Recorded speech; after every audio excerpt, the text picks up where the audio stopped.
మోడీ బెంగాల్లో ఉద్యోగులందరూ మమతా బెనర్జీ వెనకాల ఉంటారు. అంతకుముందు కమ్యూనిస్టుల వెనకాల ఉండేవాళ్ళు. ఆ తర్వాత మమతా బెనర్జీ కొన్ని ఆఫర్స్ చెప్పిన తర్వాత ఆమె వెంట ఉన్నారు.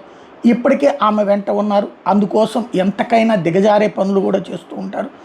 ఈ నేపథ్యంలో నరేంద్ర మోడీ ఆ కుటుంబాలని టార్గెట్ చేసినట్టు కనబడుతోంది. మీరెవ్వరూ భయపడద్దు, బీజేపీ అధికారంలోకి రాగానే మీకు భారీ బెనిఫిట్స్ వస్తాయి.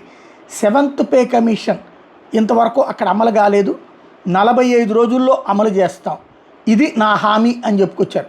బెంగాల్లో 23% మంది రాష్ట్ర ప్రభుత్వ ఉద్యోగులు, 55% మంది కేంద్ర ప్రభుత్వ ఉద్యోగులు ఉన్నారు. దాదాపు 10 లక్షల మంది గవర్నమెంట్ ఎంప్లాయీస్కి ఈ విధమైనటువంటి హామీ ఇచ్చుకొచ్చారనమాట. और सीएम मिलकर हर किसान के खाते में किसान सम्मान निधि के 9,000 रुपये सीधे जमा किए जाएंगे. రైతుల అకౌంట్లో 6,000 రూపాయలు వేసేటటువంటిది అక్కడ 9,000 హామీ ఇచ్చారు. मंडियों से टीएमसी के दलालों को भी भगाया जाएगा దళారీ వ్యవస్థ తొలగించి పడేస్తామని చెప్పి किसानों को उपज के उचित दाम मिल सके.